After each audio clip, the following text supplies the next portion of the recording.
Faites attention à qui vous coiffe. Les gars, cette nuit, j'ai fait un rêve et Dieu m'a montré vraiment le monde spirituel derrière ça. En gros, mon père, il nous avait emmené, moi, ma soeur et mes nièces, chez une coiffeuse. Tout ce qu'il y a de plus banal. Et quand on rentre dans le salon, j'avais ce sentiment d'être déjà venu, mais bon, j'ai pas calculé. Donc, elle nous installe, tout ça, elle commence par les petits, ce qui est normal, mais je la sentais pas. Je sais pas, il y avait un truc qui faisait, je la sentais pas. Du coup, je m'allonge derrière dans le lit et tout, et je dors, mais un peu d'un œil ouvert, parce que je me méfie un peu. Et au bout de quelques temps, les gars, je l'entends parler dans sa barbe. Ou peut-être elle parlait tout seule, je sais pas, mais en tout cas, je l'entends parler. Et elle dit mot pour mot. Oh, ils sont bien bêtes, comme la dernière fois, je vais les ensorceler, je vais les maudire à vie. Et puis celle qui dort là, elle m'a déjà fait le coup la dernière fois, elle veut jouer à qui est la plus maligne, ben elle va voir aujourd'hui, je vais lui faire sa fête et tout. Les gars, j'étais dans mon lit, j'avais envie de me pisser dessus, j'étais tétanisée. Là, elle finit de coiffer mon neveu, mais les gars, ce n'était plus mon neveu. Elle lui donne un petit bâton, elle l'envoie vers moi pour qu'il le mette dans mon nez. Mais moi, comme je dormais pas, je mettais des petits coups de tête pour pas que ça rentre. Et là, il poucave.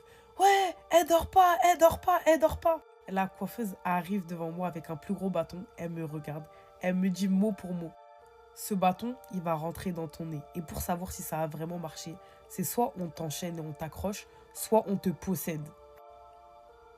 Elle s'approche, j'attrape le bâton, je les plante tous, je les plante. Ma soeur, elle vient pour essayer de les retenir. Moi, je trace dehors pour aller chercher de l'aide. Sauf que le salon, il était au milieu d'un champ, donc en fait, le portail, il était à des kilomètres. Je cours de toutes mes forces.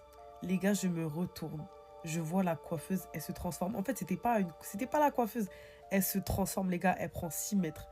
Tête de monstre, elle, c'était un démon, elle était possédée. Elle attrape ma soeur, elle la jette, mais je crois à 40 mètres de haut. Et elle commence à me courser. Mais en 10 secondes, elle m'avait rattrapé déjà.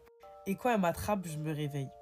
Bref, tout ça pour dire que c'est une réalité, le monde spirituel existe. Il y a des gens qui vous coiffent seulement pour vous maudire et vous ensorceler. Parce que quand quelqu'un te coiffe, il a accès à ta tête, mais il a aussi accès à ta vie.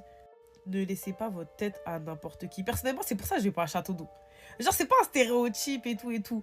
Mais on sait des fois comment ça se passe. Surtout quand on va se coiffer au bled, faites très attention parce qu'en plus, là-bas, ils se cachent pas. Hein. Affaire de sorcellerie, là, ils ne se cachent pas. Prenez vos rêves au sérieux. Le diable ne dort pas. La chair est faible, mais l'esprit est bien disposé.